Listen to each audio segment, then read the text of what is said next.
Welcome to the groundbreaking news program that delves into the heart of Mormonism, your weekly window into the unique intersection of news, history, and culture that resonates with the tapestry of Mormonism. So whether you're tuning in from the heart of Utah or joining us from around the world, your favorite news program starts now, where news meets insight and the stories of our faith unfold. Good evening, everyone. Welcome to the Mormon Newscast. Today's date is Monday, August 12th, 2024. This is Radio Free Mormon, joined in the studio by Rebecca Biblioteca and Bill Reel, as I almost always am. Good evening. How are you doing? We are well. Thank you. Well, what are the stories that we have? Let me see here. I'll ask Bill to go ahead and put that up. And after that, we can each manage our own slides. A lot of stories tonight. First off, we have the I'm a Moron campaign in Arizona. Second story is Fairview Texas Temple going forward. Third story, the OBGYN sex assault case can proceed, rules the Utah Supreme Court. Mormons and cosmetic surgery. Debate is the new revelation. That will be a special report from Bill Reel. And finally, closing off tonight's show, President Nelson's birthday card, close call. And I think Rebecca will be taking care of that story as well. But first up is the I'm a Moron. Yes, moron, not Mormon. I'm a Moron campaign in Arizona. This is a particular thing that we got from RFM. I just want to make sure everybody knows this is from Cultural Hall, who put together a brilliant little TikTok based upon what happened down in Arizona the other day at a baseball game. Guy on the right. I can't. I'm a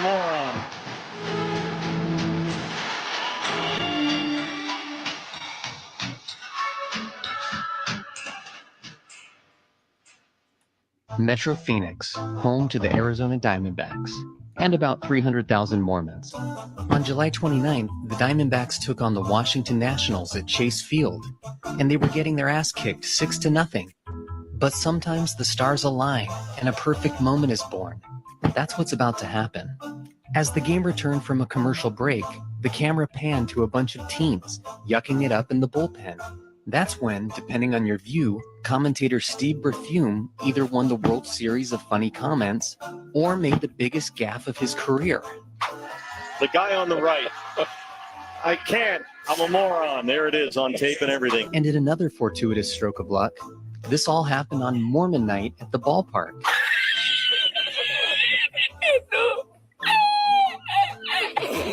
The local newspaper picked up the story. It was LDS night at the Arizona Diamondbacks game, and it produced a hilarious moment on the D-backs broadcast. One of the young fans had a t-shirt that said, "I can't, I'm Mormon," a nickname given to members of the Latter-day Saints Church. But a nickname may offend. But D-backs announcer Steve Berthume appeared to hilariously misread the shirt during the break, saying, "I found my new favorite t-shirt ever, the guy on the right. I can't, I'm a moron." The incident also made a splash on social media.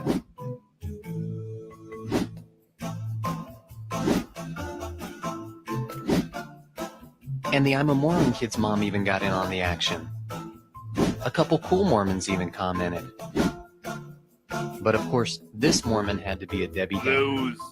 Look, I don't know if there's a God, but if there is, they have one hell of a sense of humor. I can't. I'm a moron. I can't. I'm a moron. I can't. I'm a moron. Can I just say that between all the things that I'm sure that sportscasters have to deal with, I mean, I'm starting to get an education in that, just podcasting, right? You've got to keep your eyes on like 3 different things at the same time, and you're trying to watch all these different feeds coming in. And I can imagine that with those kids jumping up and down, and there was another kid in front of the kid with a t-shirt who had his arm partially in front of that. I could see that as a totally sincere, though hysterical, mistake on the part of the announcer. What do you think? Oh, I'm sure so. I'm sure it was. One of my favorite things about it is that when it's mentioned in the newspaper, they say Mormon is a nickname given to members of the Church of the Latter Day. I've noticed this. And so in media, no one says Church of Jesus Christ of Latter-day Saints. They say the Church of the Latter Days, the Church of the Latter-day Saints. So no one can get it right. No, they can't. And when you have something that's just too darn long to say, something's going to get cut out somewhere along the way. It could have been moron. It could have been the Book of Moron. We know that moron, Moron, if I'm recalling correctly, is a name in the Book of Mormon. I believe it is a place name in the Book of Mormon, if not an individual's name. But Mormon himself, the guy for whom the book gets named, is himself named after a place that is mentioned earlier in the book, The Waters of Mormon. So we're just lucky because it could have been that the guy who actually edited and compiled the entire record, his name could have been Moron, and it could have been the Book of Moron. I was a moron once. I ended up stepping away, wised up. So here we are. Oh my gosh. Well, I think this, if nothing else, shows that President Nelson does have some prophetic chops, because he knows that we need to avoid this kind of inadvertent mischaracterization on national TV at baseball games. And as long as we're using the Church of Jesus Christ of Latter-day Saints, this would never happen.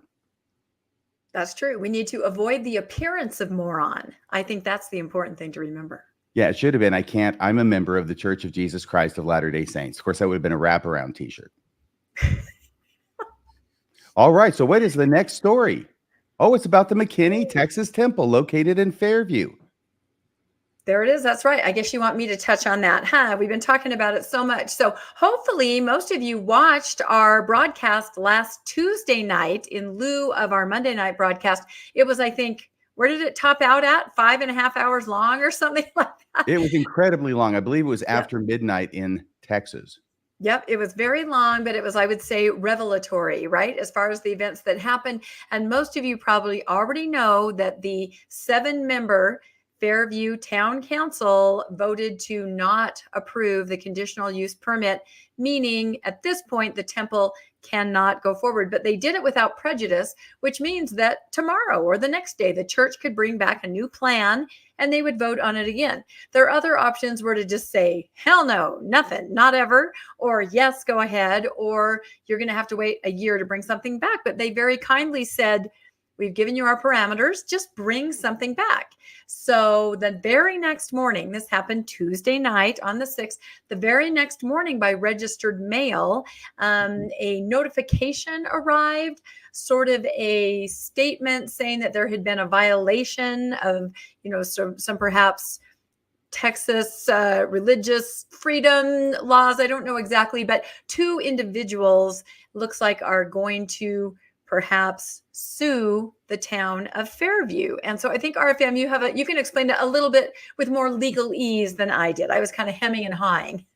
Yeah, this was quite a bit of a mystery to many people. I think I may have an answer to the mystery, because this is not a lawsuit. Mm-hmm. It was not served on them. It was sent to them by registered mail. It is a notice, I believe. I haven't seen the document myself. It is a notice of intent to file a lawsuit.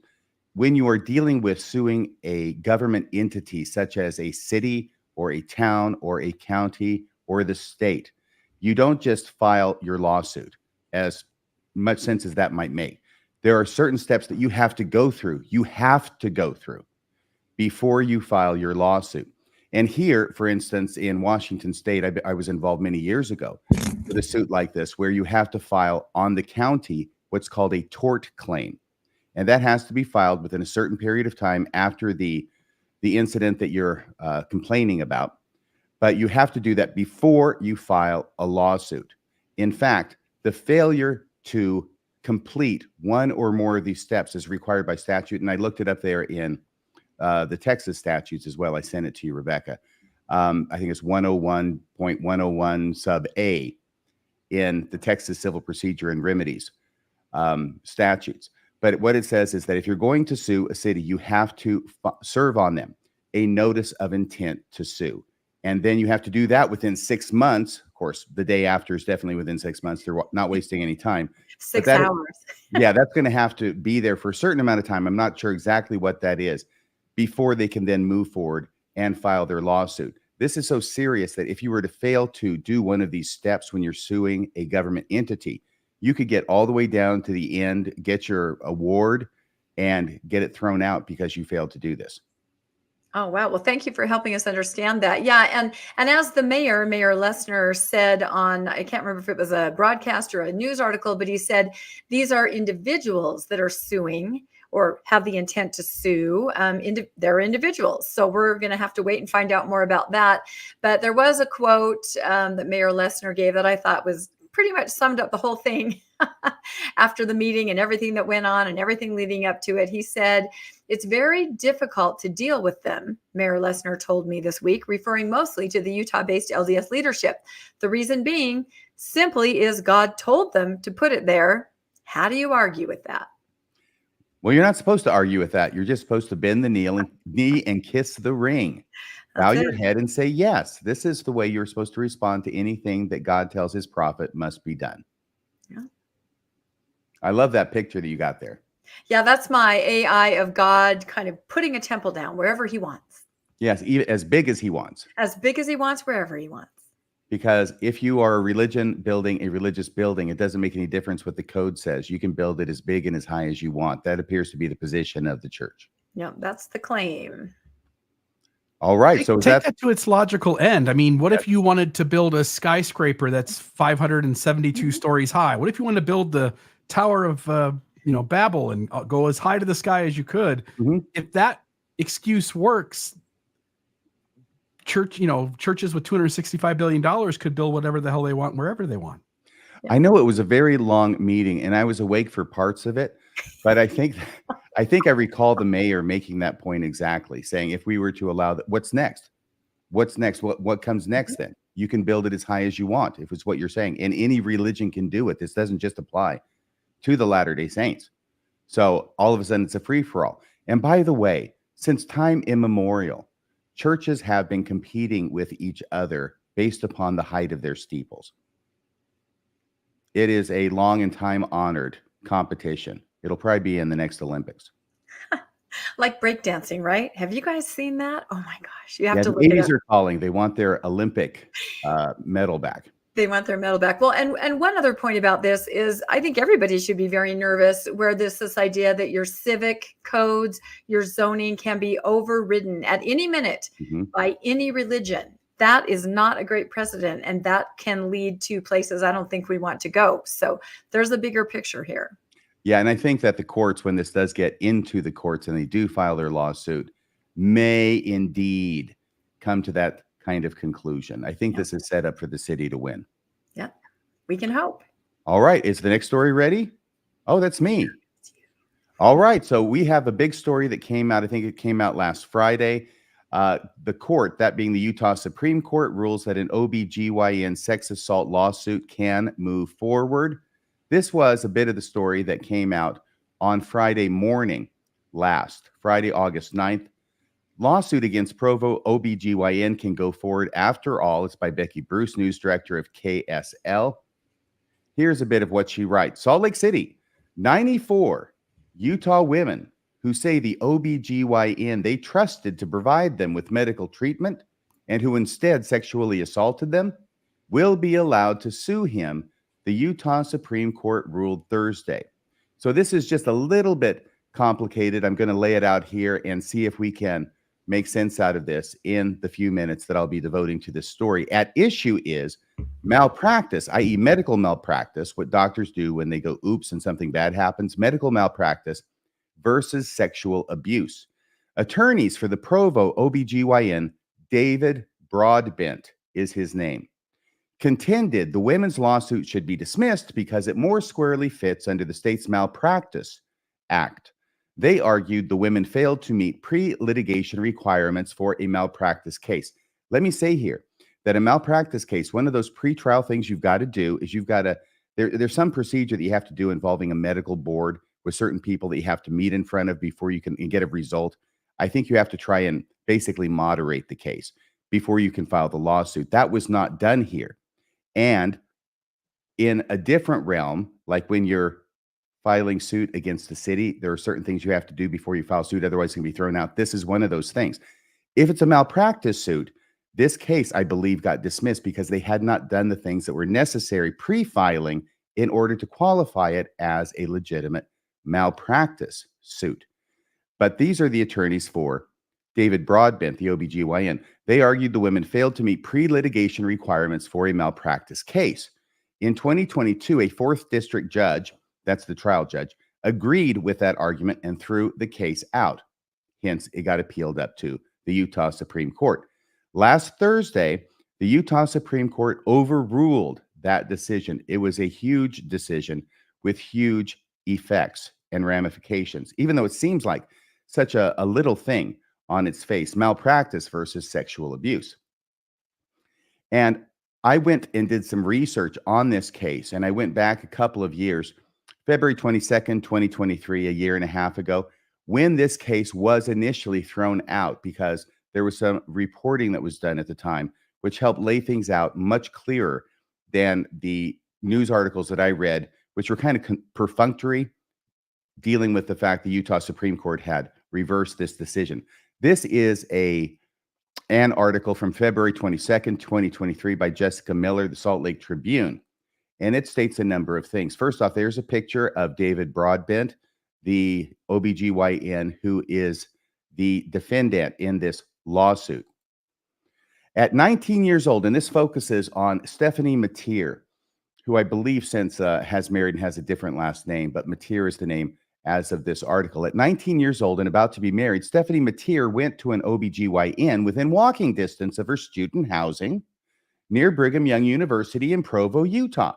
She wanted to start using birth control, and she was looking for guidance about having sex for the first time on her 2008 wedding night. So this happened about 16 years ago, this being 2024 now. Mateer was shocked, she said, when Dr. David Broadbent reached under her gown to grab and squeeze her breasts, starting a vaginal exam without warning, then followed it with an extremely painful examination of her rectum. She also mentions that at the end of the examination, Dr. Broadbent had stated to her that her husband is a lucky man. She felt disgusted and violated, but doubt also crept in. She told herself she must have misinterpreted his actions, or that she should have known that he would do a rectal exam. Raised as a member of the Church of Jesus Christ of Latter-day Saints, she said she was taught to defer to men in leadership. And there's a picture of Stephanie Mateer in 2008, the year she first saw Dr. David Broadbent, an OBGYN, in advance of her wedding night. The case was filed as a sexual assault case, but the trial court ruled that because the alleged assaults occurred in the context of health care, the proper suit was one of medical malpractice, not sexual assault. Here is the page, the health grades page. It's like a LinkedIn page, I think, for doctors. This is what I accessed this morning. And I mention that because here's David Broadbent, MD, obstetrics and gynecology, male, age 77. And it states David Broadbent, MD, is an obstetrician, gynecologist in Provo, Utah, and has over 49 years of experience in the medical field. He graduated from University of Utah School of Medicine in 1974. He is affiliated with medical facilities, Timpanogos Regional Hospital and Utah Valley Hospital. And the surprising last line, he is accepting new patients. The reason that's surprising is because that really is not true. I believe he voluntarily gave up his license and stopped practicing when these allegations emerged. I don't think that he has gone back into practice. If so, I'd be surprised to know it. This is probably just one of those things that hangs around on the internet forever. But I do not believe that he is accepting new clients. That legal distinction between medical malpractice case and a sexual assault case means that Utahns like Stephanie Mateer, who decide to sue a healthcare provider for alleged sexual abuse, are treated more harshly by the court system than plaintiffs who say they were harmed in other settings. The chance to go to civil court for damages is an important option for survivors, experts say. While a criminal conviction can provide a sense of justice, winning a lawsuit can help victims pay for their therapy and additional support they need to heal after trauma. Mateer laid out her allegations in a lawsuit that she and 93 other women filed against Broadbent last year. But they quickly learned they would be treated differently than other sexual assault survivors. Once again, this is reporting from February of 2023.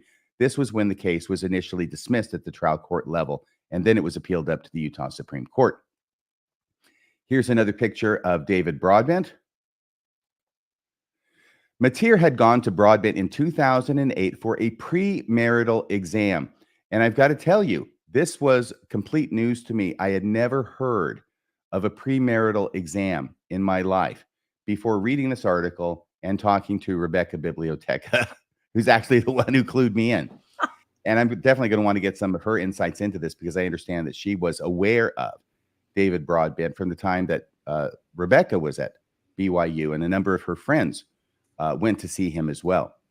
So Mateer had gone to Broadbent in 2008 for a premarital exam, a uniquely Utah visit, often scheduled by young women who are members of the Church of Jesus Christ of Latter-day Saints. I'm sure President Nelson is glad that they've said the entire name of the church at least twice in this article so far, so nobody thinks it's the Mormon church. Leaders of the faith, which is predominant in Utah, focus on chastity when speaking to young, unmarried people about sex. And public schools have typically focused on abstinence-based sex education. So for some, these visits are the first place they learn about sexual health. And this goes into the vulnerability and naivete of these young women who are seeing a doctor, an OBGYN, often for the very first time in their life. And so they have no idea what to expect, what would be correct procedure, what would be incorrect. And also there's this problem that not only is the guy a doctor, but a lot of these young women are Mormons who are trained not only to defer to a doctor, but to defer to a male who's in an authority position. I mean, the president of the church is a doctor, for crying out loud. Young women who get premarital exams are typically given a birth control prescription, but the appointments can also include care that's less common for healthy women in other states, like doctors giving them vaginal dilators. Once again, first heard about this from Rebecca Biblioteca this morning, to stretch their tissue before their wedding night. That's what Mateer was expecting when she visited Broadbent's office. The OBGYN had been practicing for decades in the Provo Clinic, nestled between student housing apartments across the street from Brigham Young University. It was walking distance, remember, which is owned by, whoa, third time, say it with me now, the Church of Jesus Christ of Latter-day Saints. And here is a picture of the facility where Dr. Broadbent used to practice. And you can see up there above it, there's the mountain, and there's a big a Y you can see on some sort of billboard. I don't know, Rebecca, you actually went to this university. Do you recognize how close this is to the university? Yeah, because I can see my apartment from my sophomore year right there in that picture.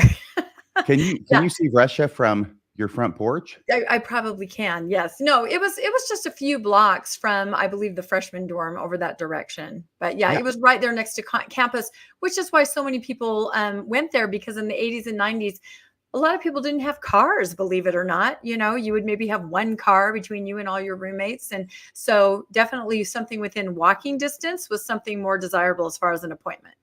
Can you tell our audience about what you heard about Dr. Broadbent? Yeah, I do remember that name. There were like 4 doctors that people would say, oh, just go to him, because like RFM said, he'd never heard of a premarital exam. A lot of people not in Utah haven't, because I feel like in the real world, normal teenage girls, older teenage girls get advice, sexual health advice from their mom, from their parents. And they perhaps would even see a gynecologist, with their mom, maybe to get birth control when they're older, maybe 18. But that doesn't happen typically in the Mormon world. Typically, you're taught to ignore everything from here down pretty much until you get engaged. And then you realize, oh my God, I'm going to have to pay attention to that area. And so a premarital exam is just what was described there. For the first time for most girls, you go in and have an exam, learn a little bit about sexual health, learn what you might expect on your honeymoon. This is the 80s and the 90s. I know it sounds ridiculous, but a lot of people were extraordinarily sheltered. And those dilator things were real. I had roommates that had those. They'd leave them on the counter. It was very, come on, I don't need to see that. But yes, Dr. Broadbent was somebody that was one of the doctors that people went to. I didn't go to him, but it's possible that my roommate said, oh yeah, go see him. And I couldn't get in. And so made an appointment with someone else or a partner. He was just one of the people out there that performed this kind of service that everybody went to. And believe me, there would be thousands of girls engaged, each year, if not each semester, who would need this exam. So we're talking, I'm not surprised there are 93 people involved in this suit. I would expect there would even be more, given the number of years that he practiced and the fact that it was almost exclusively, I think, BYU students. Thank you very much for that. So let's continue with this story. Once again, this is from a year and a half ago when it was initially dismissed, but it covers why it was dismissed. Filing their case, which alleged the Utah County doctor sexually assaulted them over the span of his 47-year career, was an empowering moment, Mateer said, but a judge threw out the lawsuit without even considering the merits, determining that because their alleged assailant is a doctor, the case must be governed by medical malpractice rules rather than those that apply to cases of sexual assault.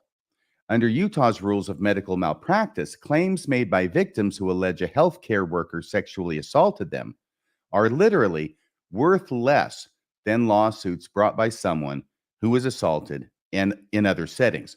Even if a jury rules in their favor, a judge is required to limit how much money they receive.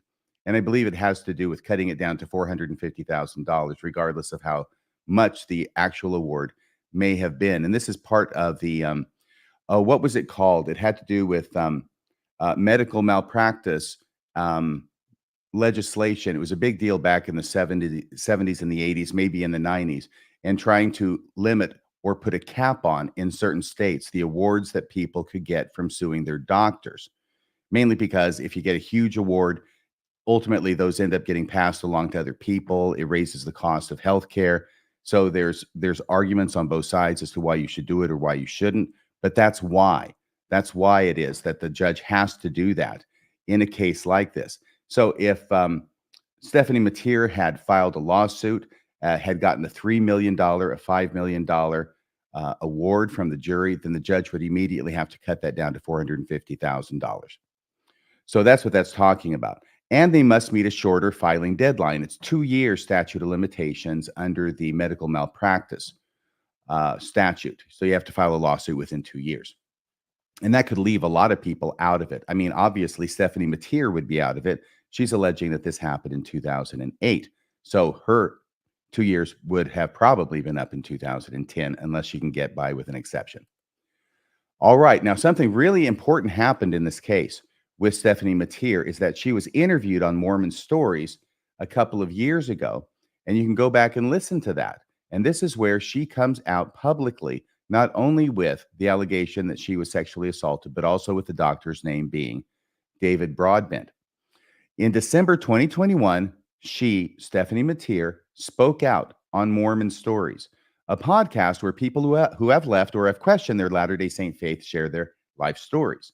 In the episode, she described the painful way he, David Broadbent, examined her, how it left her feeling traumatized, and her discovery of the reviews that echoed her experience. He's on University Avenue in Provo. This is a quotation from Stephanie Mateer from the Mormon Stories interview. He's on University Avenue in Provo giving these exams to who knows how many naive Mormon 18-year-old, 19-year-old girls who are getting married. They are naive and they don't know what to expect, she said on the podcast. His name is Dr. David Broadbent. And this was the shot heard round the world. Here's another picture of Stephanie Mateer. After the podcast aired, Mateer was flooded with messages from women who heard the episode and reached out to tell her that Broadbent had harmed them too. Stephanie Mateer and 3 other women decided to sue the OBGYN, and in the following weeks and months, 90 additional women joined the lawsuit they filed in Provo. Many of the women alleged Broadbent inappropriately touched their breasts, vaginas, and rectums, hurting them without warning or explanation. Some said he used his bare hand instead of using a speculum or gloves during exams. One alleged that she saw he had an erection while he was touching her.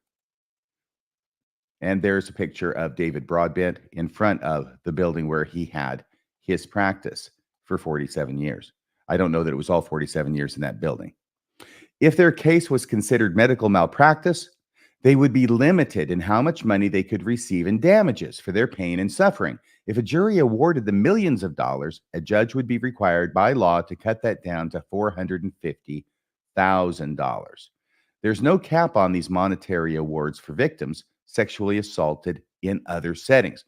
So if you're sexually assaulted by a doctor under the statute the way it was before the Supreme Court ruling, the tops you could get was $450,000. But if you are sexually assaulted by anybody else, you're not limited to that amount, which does seem strange when you think about it. And I think the Utah Supreme Court agreed ultimately.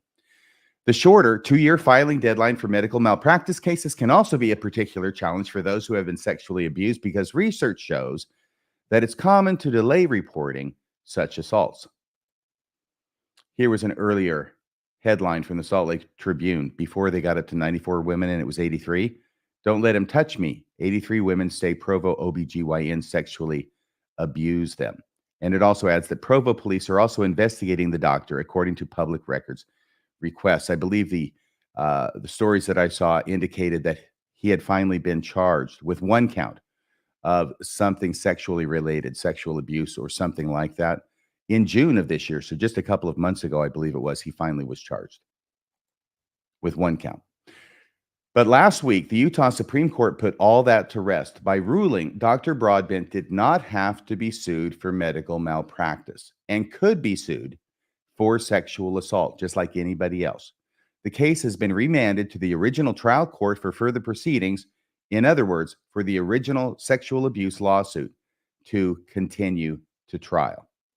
And there is the first slide we started with, which hopefully now with that background helps people understand the significance of this ruling by the Utah Supreme Court that says that doctors, and this particular doctor who engage in this kind of activity, don't have to be sued under the Medical Malpractice Act. They can be sued as a sexual assault case, just the same as anybody else who's not wearing a white coat.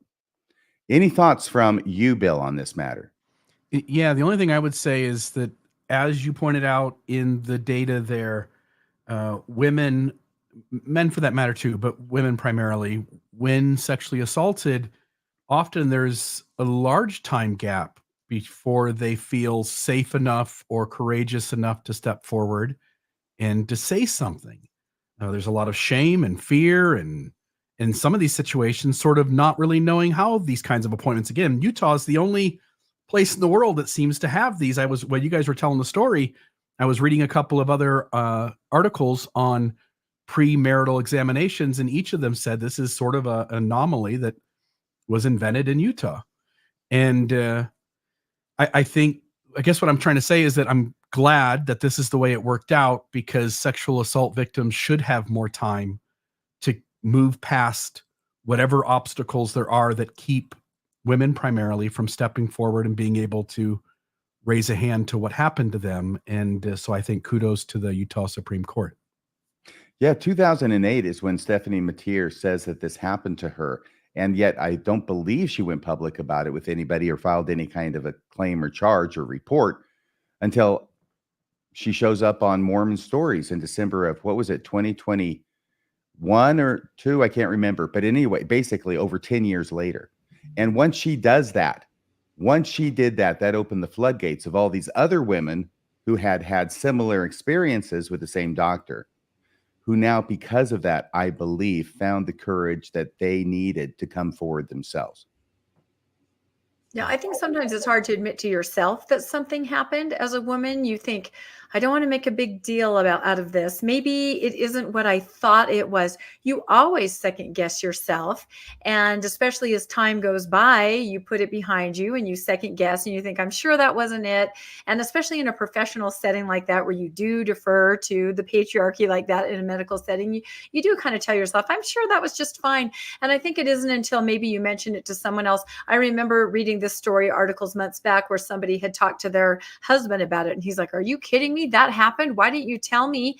That is not right. So maybe someone else recognizes once you tell the story, kind of can corroborate with you that, yes, that was not right. And then you find the courage, like Stephanie did, to tell it. And then, oh my gosh, look at all those women that once it was out in the open were able to kind of reevaluate what had happened to them and say, that was wrong. Because I don't think you can understand how naive I had a lot of roommates, and there were so many that just absolutely knew nothing about life or what was going to happen when they got married. And this premarital exam is your first kind of touch with reality, where you kind of learn, the doctor kind of tells you this is what's going to happen. That is so wrong that in the LDS Church, some parents back in the era, I think it's better now, I hope it's better now, but just left that to someone else. They could not talk to their kids or give them practical advice about sexual health, alcohol, drugs, none of it, because the answer was, you don't do it, we don't talk about it. And that's not reality. And I've heard so many people as post-Mormons with teenagers say, I'm so happy that I can talk to my kids now. They can call me, say, hey, should I drink? My friends want me to. Have a real conversation. Hey, mom and dad, I'm thinking of being sexually active. I'm 18. A Mormon parent shuts that down. Someone else says, you know what, let's talk about this. Let's talk about the realities. Let's talk about your sexual health. So yeah, it's a big issue, and I'm glad that it's out there because I think it's really important for a lot of people to see. I will tell you that we're all three podcasters and we all try our best to put out quality products. But nevertheless, there are times when, by fate or whatever cause, we end up podcasting about something that is actually important, impactful to people. And this is one of those podcasts that John DeLynn did on Mormon Stories. In fact, I called him this afternoon to let him know I'd be mentioning this tonight. And, you don't necessarily know going in that it's going to be that impactful. And this was one of those. This is probably one of the more important stories in all of the Mormon Stories episodes that have ever been podcasted. But over and above that, I want to say that Stephanie Mateer is the one who's the hero here, in my view, because she's the one who had the courage to come forward publicly about this. And fortunately, she was supported in that, and other people came out because of her courage. They found their own courage to come out because of her example. And also, last week, the Utah Supreme Court said, you, Stephanie, and the other women can go after this doctor as a sexual abuse case. And it doesn't have to be a medical malpractice case, in which most of them probably would have been out cold. They would not have had a lawsuit to file if the Utah Supreme Court had not ruled that way. So I just wanted to mention that, give kudos where kudos are deserved.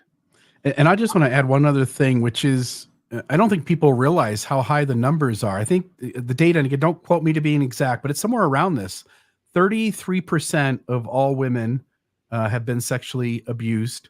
And I think and men is somewhere in the neighborhood of like 18%. So it's something that's common, like people are being hurt. And again, often it's one person abusing quite a few people. So it's not like 33% of men or whatever, 18% of women, it doesn't work that way. But right, when you look at the number of people who are sexually abused, it is a significant number. And we certainly should have ways in which our society works to protect those people and to allow them to get some justice when those things happen. So again, kudos to the Utah Supreme Court. Very good. All right. So the next story.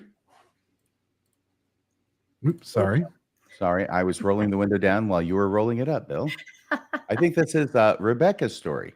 Take This us is through my this, would you? story. That's right. And this is also about sort of has a medical spin to it going on in Utah. And this is about Mormons and cosmetic surgery, which has been in the news lately. Um, and there's a great article in the Trib. And also, I think they talked about it on Mormon Land. The question is, do Latter-day Saints turn to cosmetic surgery in a quest for perfection to please God? New body image study shows they undergo such procedures more often than most Americans. But BYU researchers say these members may be misunderstanding church theology. So that makes it sound to me like there might be sort of a correlation between the predominant religion and this cosmetic surgery. And I will tell a quick story. When I was, it was probably about 20 years ago, I had a friend visit me. She lived in the Seattle area, RFM, and she was at my house, and I had a magazine. It was one of those magazines that's mailed out for free. It was called Utah Valley Magazine. It has like ads and slick ads and articles and things like that in it. And she's thumbing through it, and she goes, "Can I take this home to Seattle?" I'm like, "Why do you want to take that home? It's just a mailer." She goes, "Because this typifies Utah. This is Utah in a nutshell. Every other page is for a cosmetic surgeon or a lawyer or a luxury home. This is Utah." And I try to explain to my friends in Seattle what it was like, but can I just take this home? And I thought, I've never really seen myself that way, but I guess it might be true. And now I can't look at those mailers any other way. So many ads for cosmetic surgery. It seems like just more than the norm. So in this article, they talk about seeing a billboard on I-15 here in Utah. And I've seen this. It says, "God is remodeling his temple. Isn't it time that you remodel yours?" What do you guys think about that slogan? Isn't that great? Oh, no. I'm sure it's a great slogan, but really? But I think that they're kind of getting to people by saying that. Also, the idea that there are more cosmetic surgeons per capita than Los Angeles or in Utah instead, and that breast augmentation is higher. So these researchers at BYU decided that they would interview actual LDS men and women, predominantly women, but some men, because men do have cosmetic surgery too, and see if they could kind of get to the bottom of what this is. So what is the reality from the study that these two women did? It says, according to Brigham Young researchers, about 14% of Latter-day Saints respondents have had major cosmetic surgery. And by major, this means breast augmentation, tummy tucks, liposuction, and about 20% have undergone cosmetic enhancements. And that would include laser hair removal, Botox injections, or skin procedure. And again, this is not completely off the charts, but the national average is 4%. So there's a little bit of a difference there. So to kind of put it all on one slide, the national average for cosmetic surgery is 4%. Latter-day Saint respondents who had some kind of major cosmetic surgery is 14%. So 10% more. I don't know if that has anything to do with tithing or what, but 10% more, it seems like. So they wanted to look and see if there was some kind of correlation with the LDS religion, what we're hearing in the pews, and this idea of perfectionism. So their survey is published. It's called Bodies at Church, Latter-day Saint Doctrine, Teaching, and Culture as Related to Body Image. And the two researchers are Sarah Coyne and Laura Barnes. They are professors at the BYU School of Family Life. And this is part of the Utah Women and Leadership Project. So I think it's very interesting because we've all kind of heard anecdotally, everybody gets plastic surgery, but is that true? Looks like 10%. It might be true. So their question, of course, is what is the subtle impact of Mormonism? So from the article, it says religion in general tends to be protective of body image. In fact, individuals who report being more spiritual or religious tend to have a more positive body image than those who report lower levels, the author said. And I wonder if that's because we're all taught we are in the image of God. Our body is a temple, things like that we hear our entire life. If that does promote a more positive body image, I don't know. Yes. I'm sorry. I would suggest that religion in general, Christianity in general, tends to teach that God loves you just the way you are. Exactly. Yep. Until he doesn't. Yeah. I think Mormonism departs from that frequently. It does. No, it absolutely does. And that's, I think, what we're going to get into here in the survey. So given the established trends, Latter-day Saint individuals should have a very high body image.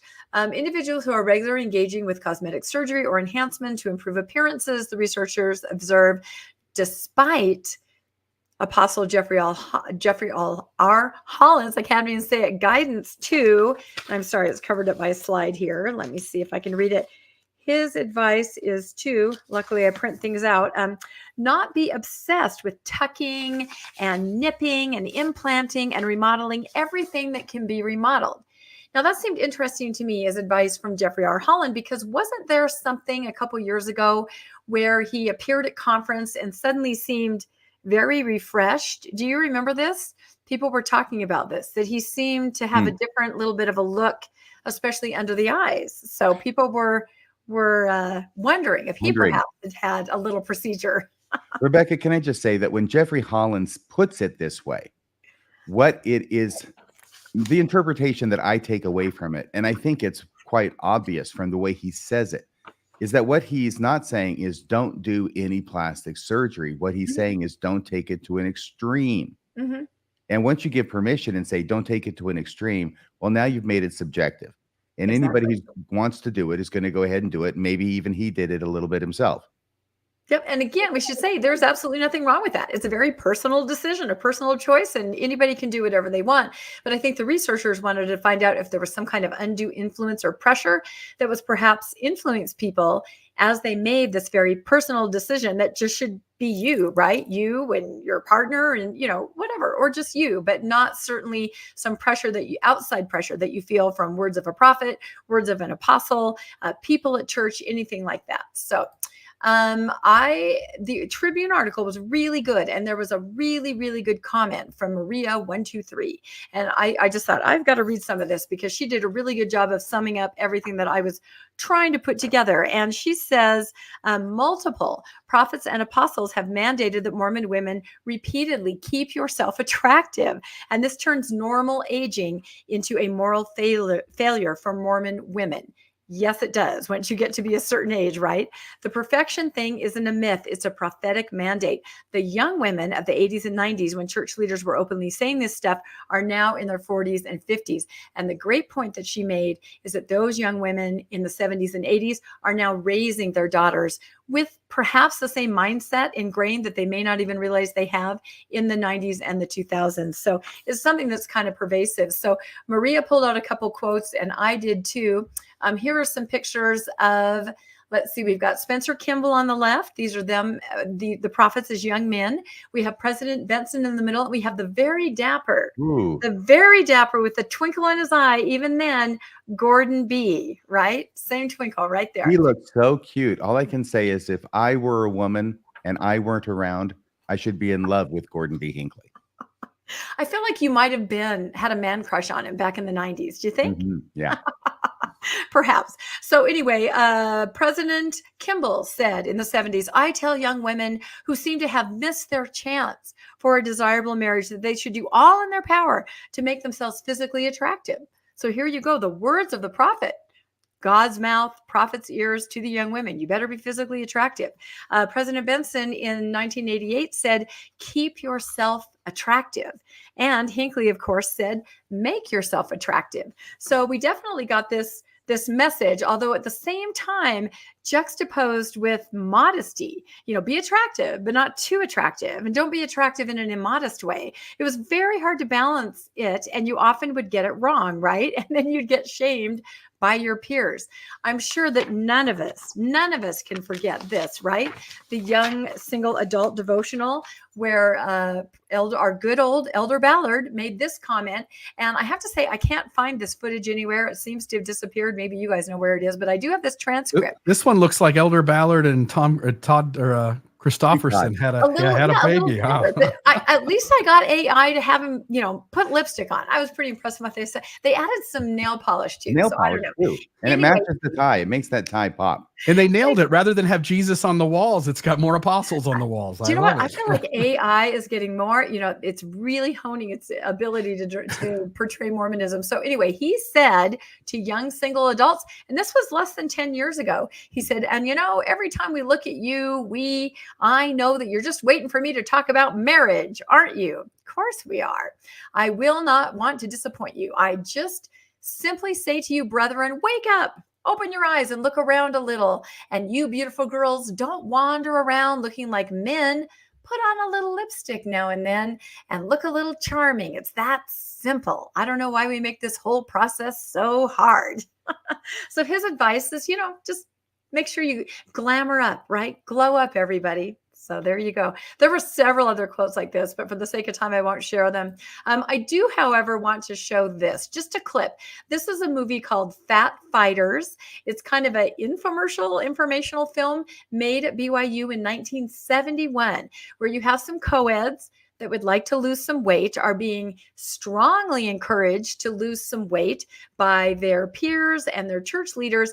And they form a support group. These priesthood holders come in and talk to them about not eating so much. They even bring their boyfriends in to shame them and tell them they're scarfing down everything. If you know what the word scarf means, you're as old as I am. But anyway, Bill, maybe we can just play the first 2 minutes of the intro here.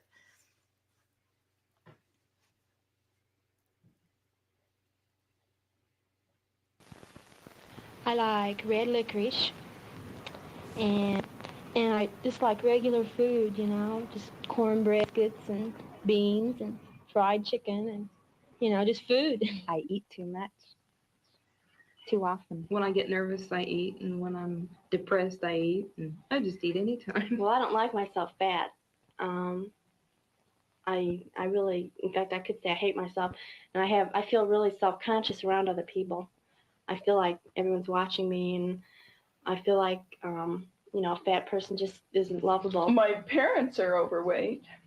It could have been from their example, but I think it's just because of myself. I just never controlled myself or my dieting or anything. I'm too fat because I eat too much. Well, maybe I think food is security. It kind of numbs me. I don't date very much. I date a few times, and most of the guys are just friends. So it doesn't really matter anyway. My sister came up to see me, and she's lost a lot of weight, and she's just, wherever we went together, everybody was always, she's your sister? Wow. Your sisters? I don't see how you can be sisters. You don't even look at all alike. And here she is, 95 pounds, Mm-hmm. So what were they telling you, Claudia? Your big sister's a fat slob.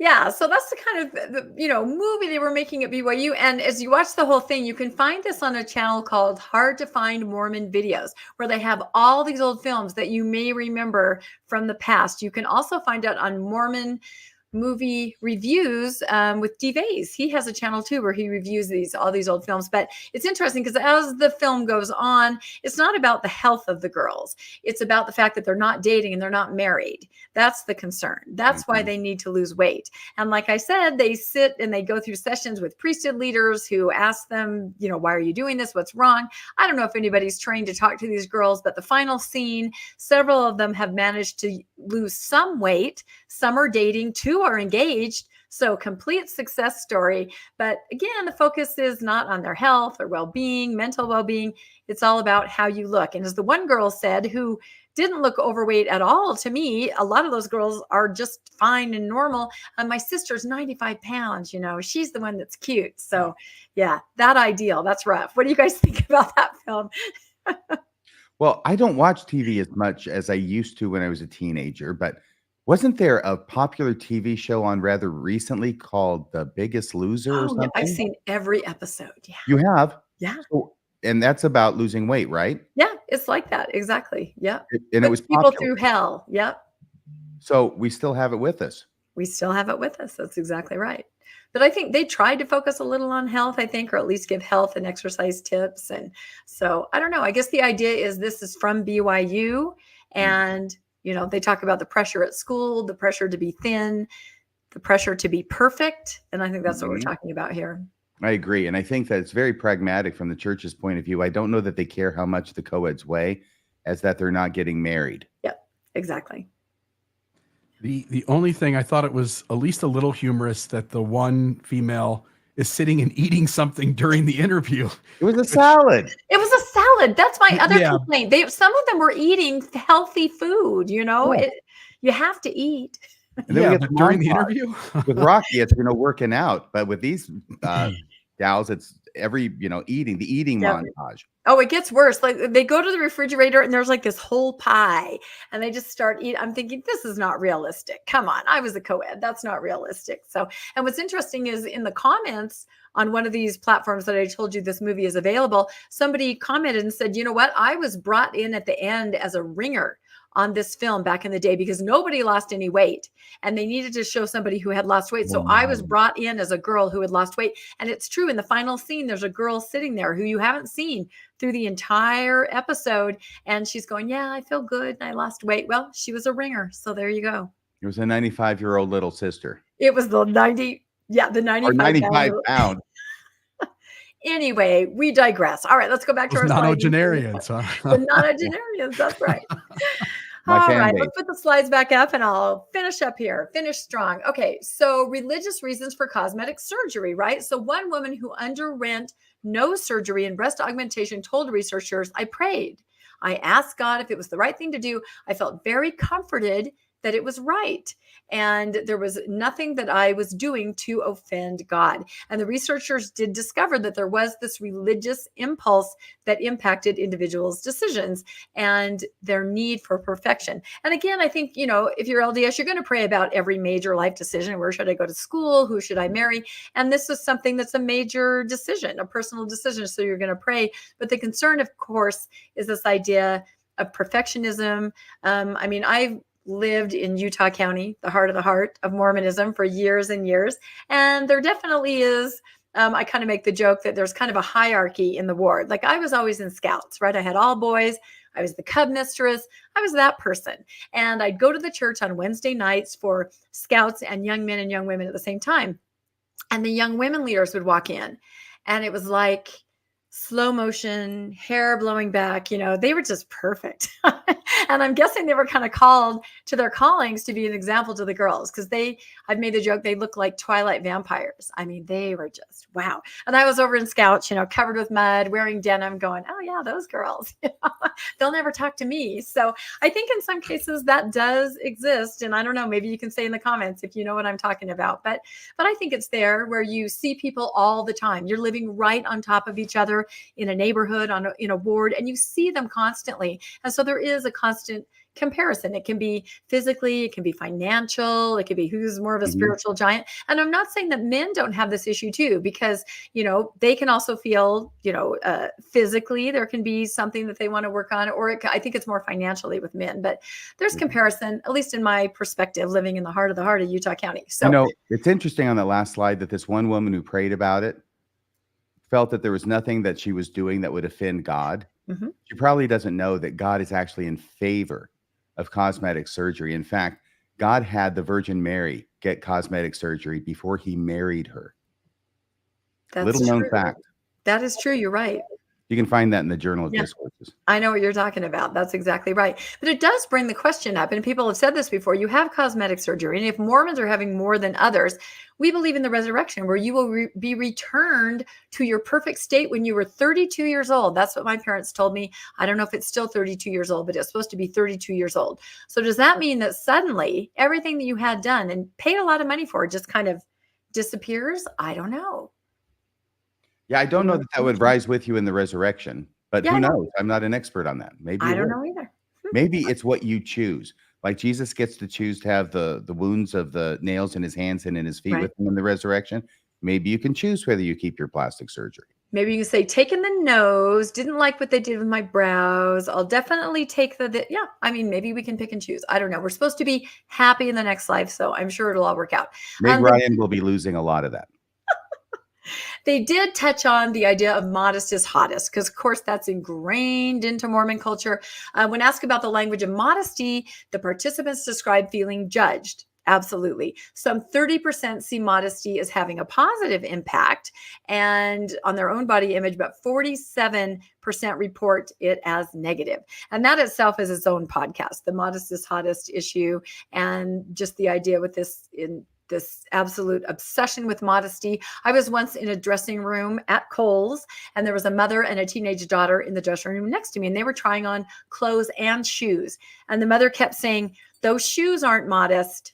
Take those off." And she was going, "Mom." And the mom was going, "Those shoes are not modest." And I wanted to I tried to kind of look under to see if I could see what the hell kind of shoes aren't modest. Stiletto heels or something? Or toe cleavage. That's a thing. I don't know. What? But anyway, okay. Google that. I'm not going to teach you about that. I'm not going to Google that. Anyway, it can Make go sure you too turn your far. safe filter on. Yeah, filter on. We're going to get demonetized just because I said toe cleavage. Okay. All right, let's move on. All right, garments and body image. Now, we've talked about this on the newscast multiple times because there have been so many stories about garments in the news, but this kind of confirms what I always felt personally. Some 30% describe wearing garments, underclothing worn by LDS, as having a negative effect on their body image, making them feel frumpy and unattractive. Absolutely. Sort of a body dysmorphia. And that's something we've covered before. Some women, myself included, felt that with garments. And I can't even bring myself to wear sleeves. It's very difficult anymore because I just that feeling, it's very hard to get away from. So that's definitely part of it in this survey that they're talking about. Women are greatly impacted by the words of their leaders, having to wear garments. I mean, it changes everything about you. The idea of to run and not be weary and walk and look hot. That's not actually the phrase, but RFM, do you know what the real phrase is? And not have toe cleavage. That's it. No, and not faint. It's the promise of the word of wisdom. And they say that nearly 6 in 10 in this survey, 57%, say that the word of wisdom tended to have a positive impact on body image. And I thought about that. And I thought, I feel it's because people go, you know what? I'm not doing all those things they tell me not to do. So I can feel like I'm living healthy. However, you're probably doing a lot of things that they don't mention, right? Like mega Mountain Dews and things like that. So I don't know if this really translates. Do you have any thoughts on that, Bill? I know you were interested in that part of the article a little bit when we talked earlier. On the word of wisdom. Yeah. And the only thing I was going to tackle sort of as we were talking about, you using that, and I had seen the story too, is that when you keep people from, again, not in connection with the way you're using the story, but my angle to the story was that you're keeping people from having real spiritual experiences for those who maybe, could use a psychedelic drug, for instance, or to feel more encouragement to use cannabis if you're allowed to in your state. For instance, Utah allows medical use for it. And to allow people to have access to those experiences, those would be really enlightening for folks. They would be able to sort of sort out things inside themselves that they wouldn't have otherwise. But from this particular angle, I was thinking about like circumcision. That's a cosmetic surgery. And Heavenly Father seems to have no problem with cutting the skin off of, men's genitals. Yeah. Encourages folks to do it. RFM, you're rolling your eyes, but I think it might be medical as opposed to cosmetic. Unless you're a streaker or a flasher, then it might be cosmetic. If Abraham says you have to cut the skin off your genitals, I don't think that's medical. That's just a religious cosmetic that surgery. I would expect would make you look better. Right. There's debate. There's ongoing debate on that. And I think we used to all think it was medical. Now we know it's cosmetic. At the nudist colony. One thing I want to say about run and not be weary, walk and not faint is correct. And we, of course, as Latter-day Saints, associate that with the word of wisdom, section 89 in the Doctrine and Covenants.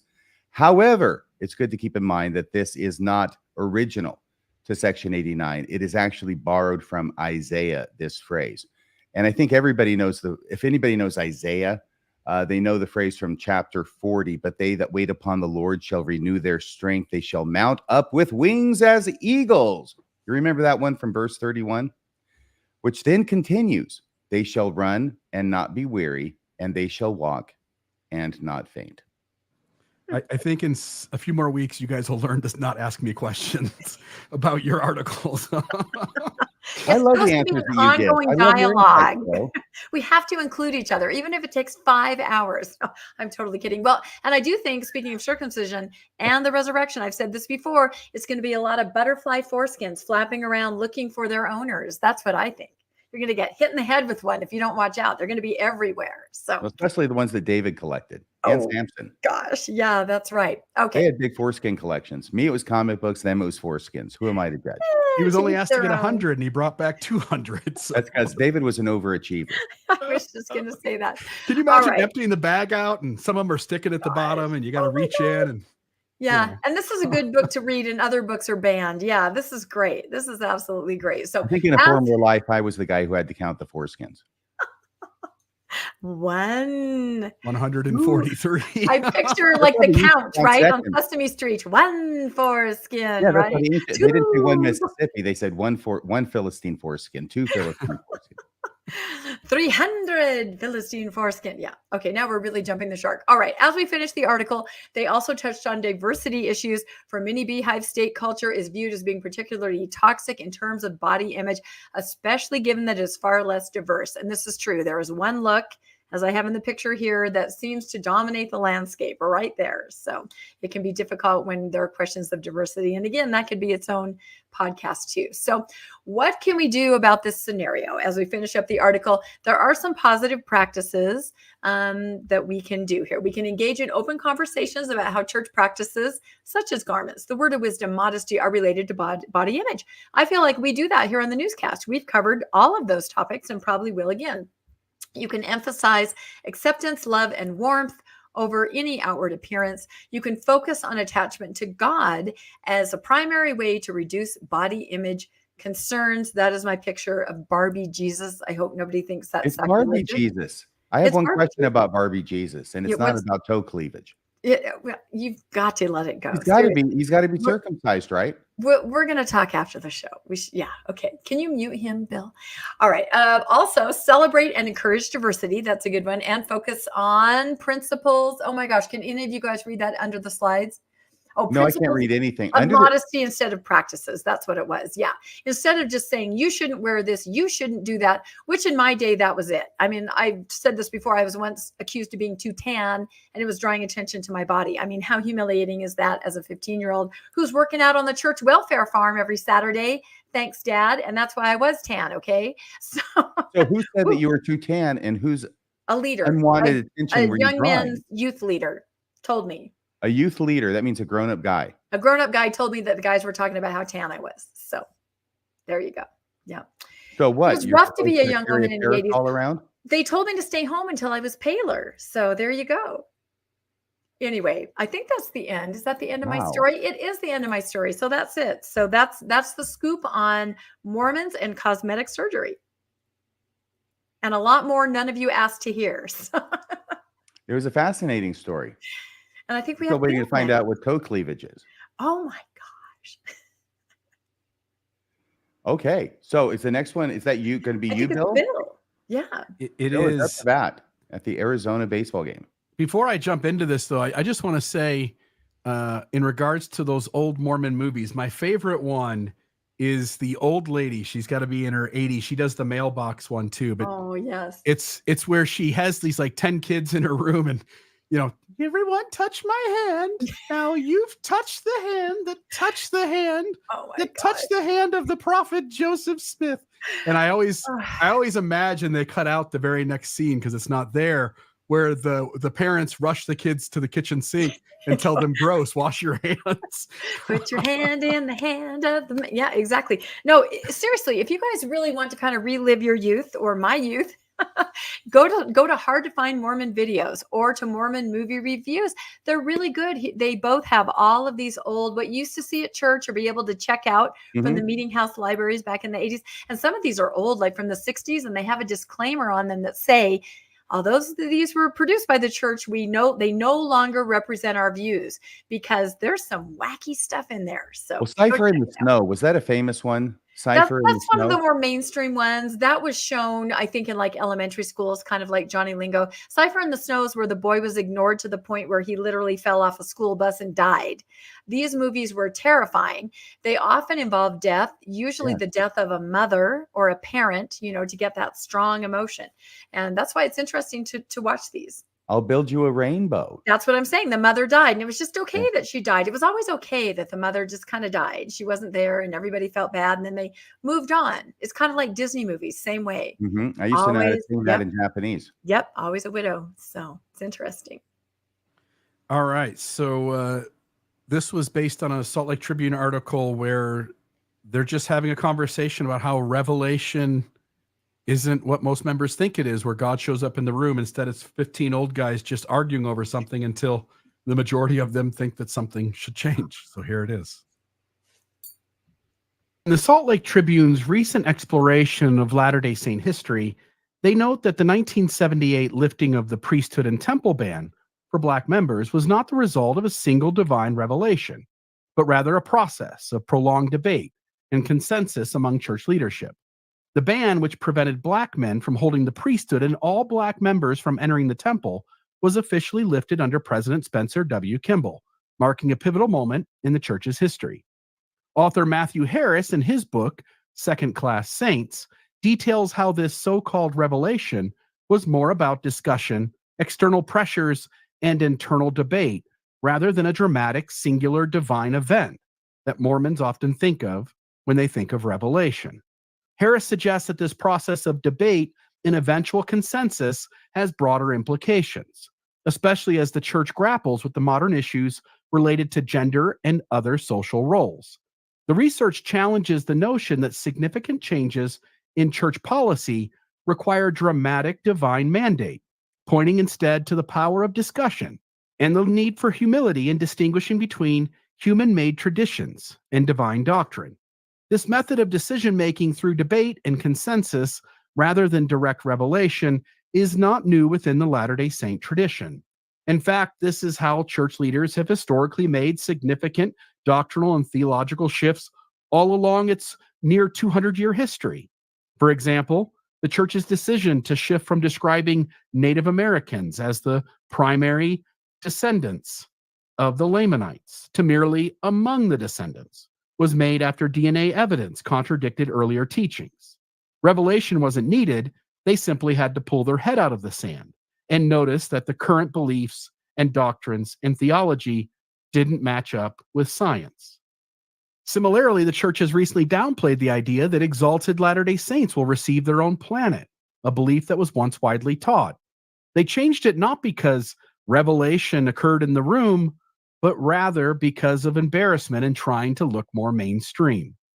Furthermore, the church has also shifted in its stance on gender roles, once advising women to stay home, but now appointing women who have pursued careers to prominent leadership positions. These changes illustrate a pattern of reinterpreting and adjusting doctrines and beliefs, often without any new revelation, but rather through a consensus of the leadership, reflecting cultural shifts and external pressures.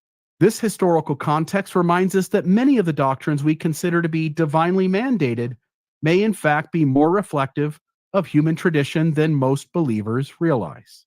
As the church continues to navigate contemporary issues, it is essential to recognize that changes in policy and doctrine often come through this process of consensus rather than a sudden divine intervention.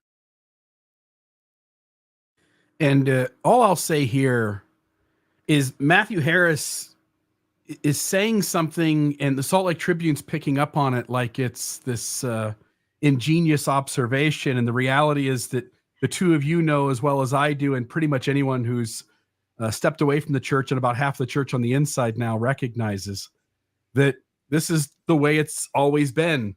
Rather than these guys sitting in a room and Jesus showing up and telling them what to do, which, by the way, if that happened, everybody, you don't need pilot programs. You don't need surveys, and you don't need to debate it in a room with the 14 other guys, because Jesus can just give the clarity. The only reason you have to sit in a room as 15 old men and debate an idea until you come to a majority decision to change is because Jesus never shows up in the room. Otherwise, you don't need to do that. And so most of us at this point recognize that when the church claims to be led by prophets and they claim the church is led by revelation, what they're really pointing at is it's just a debate until the general consensus changes. Yeah, good point. This was first brought to my attention when President Eyring gave a press conference statement. Was it when Thomas S. Monson became president? It's been a while since this occurred, and that would have been around 15, 16 years ago. But it was some off-the-cuff remarks that he made, and I've done a podcast about it a long time ago. So it's not news to me, though it was surprising to me at the time, that he talks about when his first showing up as a general authority at a GA meeting, and I think it was was it Harold B. Lee, who was present there as the president of the church. Maybe he was an apostle, I don't know. But regardless, he thought there would be some great bolt of lightning. He's saying this out loud, that there would be like somebody would show up, wearing a white robe, I don't know, and glowing and just tell people what to do. But he was surprised to find out that all it was people talking about it, going around the table. And eventually the miracle was not that God showed up to actually give legitimate revelation the way that I and millions of others have believed it to be, because that's what we've been taught in the LDS Church happens is revelation. But no, this is just the miracle is that people end up agreeing with each other over time. And so unanimity in a council has now been defined as what revelation is in the LDS Church. And the thing that really shocked me about it is that this is what we used to point the finger at the Catholic Church about with their councils. And we said, where is the revelation? If they had a prophet, he would just go and ask God, and God would give the answer. Instead, because they don't have revelation, they have to have these councils, and they have to do things either by agreement or arm twisting, or perhaps excommunication of those who aren't on the popular side. That's exactly what we do. That's exactly what the LDS Church does. And if it was apostasy for the Catholic Church to do it, then I think it's the same thing when the LDS Church does it. And I want to say one more thing, which is, I think on some level you go back far enough and there probably was, you said unanimity.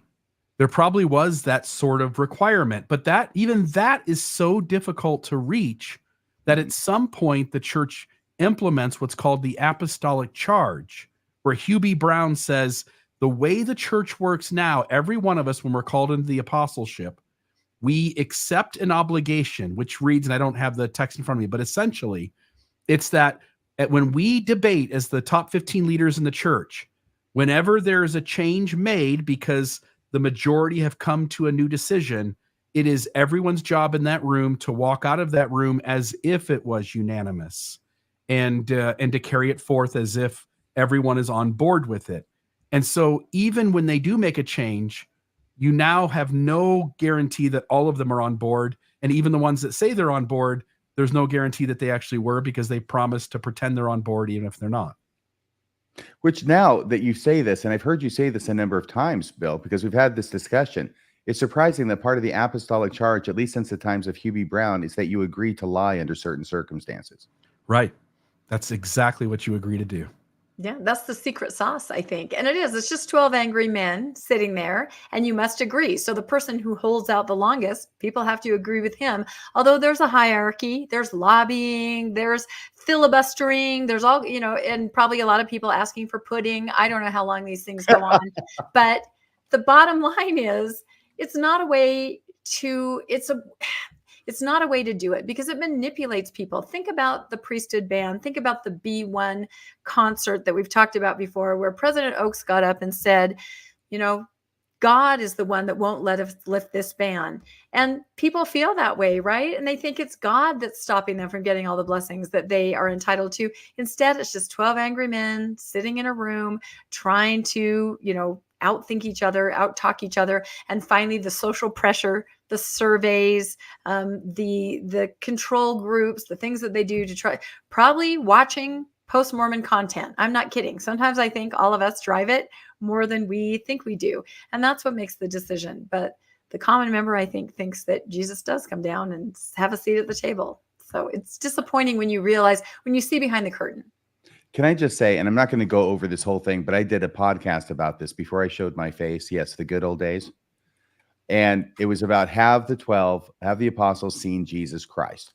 And part of that is the answer ends up being no, they haven't. But the important thing I do in that is I go over all of the statements, general authorities in manuals, in general conference, etc., where over and over again they inculcate in the minds of the Mormon members that they have seen Jesus over and over again. It's the members didn't come up with this idea on their own. It has been taught to them methodically throughout the decades. And that's why we believe it. That's why Eyring believed it. And he finally went up to an actual meeting and found out that wasn't the case. And then he reinterprets it. He reinterprets Revelation from what he believed it was, from what it was he was taught it was, to what it actually is. And that for him now becomes the greater miracle. Why? Because it has to be.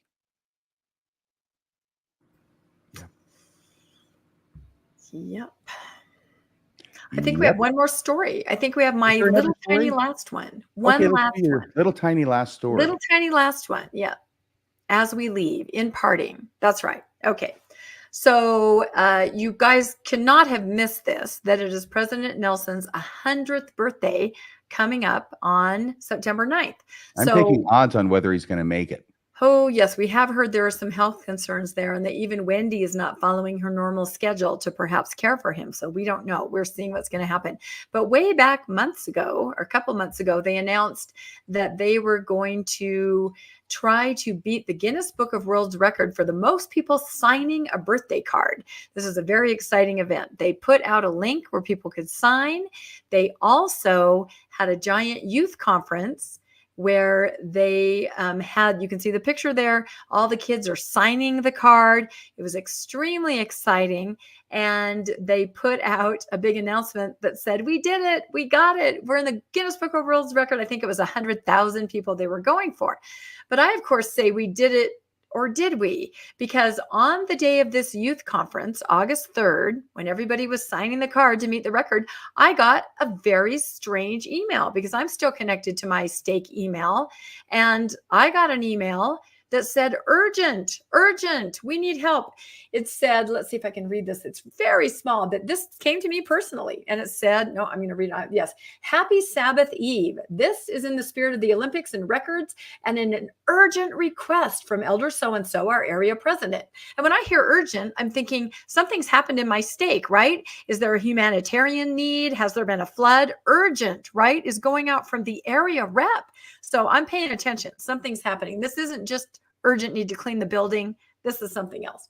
So they say, as you know, there is a YSA conference this weekend, and we are trying to break the record for the most signatures on a birthday card and are a bit short. The card is for President Nelson. Elder so-and-so asks that you send this message with the attached QR code immediately to all members in your stake for them to participate in this 2-minute opportunity. Then it gives you a time limit. You've got to do it tonight by 7 o'clock so that we can meet the record.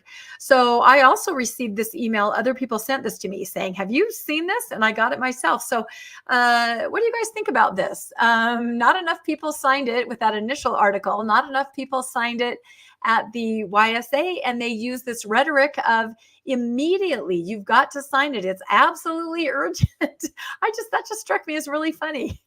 Well, it is surprising that in a church that has so many things going wrong right now and so many things in need of redress, that this seems to be the most important thing on their schedule. Yep. That's what I thought. It is breaking the world record for the most signatures on a birthday card. Seems like the most unimportant thing in the world. Yeah. And sorry, go ahead. No, you're okay. Just that, man, to make that the big deal of the week, certainly seems strange. It is strange. And I really did when I saw the word urgent, because I often just ignore things that come from the state because they're come clean the bathrooms or come do this. But when I saw urgent, I absolutely clicked on it because I did think there might be something happening in my stake with my friends and neighbors. And so then when I read that, it was like, Ovaltine, a crummy commercial. That's kind of how I felt, right? From A Christmas Story. But anyway, to follow out with President Nelson, on his birthday, there is going to be a special broadcast. This was pre-recorded. So even if the worst should happen, as you just wondered about RFM, this broadcast, I think will still go forward, and it's going to be an hour long. And if you remember back when they started talking about his birthday, the only thing he wanted for his birthday this year, because in years past, of course, it was that giant party that they had. This year, all he wanted was for everybody to reach out and bring back the one, right? Which led to a whole bunch of memes. That really scary one of Jesus like running after sheep with that really intense look on his face. Did you guys see that? It was terrifying. It was like, I'm going to get you, you know, but it was the idea of going after the one who has fallen by the wayside, right? And so this broadcast is going to include stories from people that were the one that actually experienced the result of President Nelson telling people to go out and find the one. So it should be very inspiring, and hopefully he will still be with us when this broadcast happens. And this is a giant birthday cake in the shape of a temple. That's beautiful. I think the most inspiring part of the broadcast will be when President Nelson lured Leslie Gore out of retirement so that she could sing, "It's my party and I'll die if I want to." Oh, dear. Too dark? A little dark. We might have to cut that. All right. I think that's all we have. I think we're at the end, right? Yep. That's the end. We are. We did it. We are. So everybody, you're done. You're ready to give me the chance to close this thing out? All right, then. Thank you so much, Rebecca, for your great reporting. And Bill, your great stories as well. Thanks, everybody, for watching. Please go to, we have a webpage, don't we? A Facebook page, yeah. And that's exactly what I'm talking about. We have a Facebook page, and you can go there and you can read stories. You can add stories of your own to the Facebook page. Let me know if I'm getting any of this wrong here, okay? Doing great. Okay, great. So please hit like on this. Please hit subscribe. Please leave a comment below. Thank you so much for watching, everybody. Please join us next Monday at 6 o'clock Mountain Time for the next episode of the Mormon Newscast. Good night, everyone. Good night. Susan Bednar here. That's a wrap for this week's edition of the Mormon Newscast. We appreciate you tuning in and sharing this time with us. Keep the conversation going and stay informed on all things Mormonism. Until next week, wishing you peace and joy. See you next Monday at 6 p.m. on the Mormon Newscast. And remember,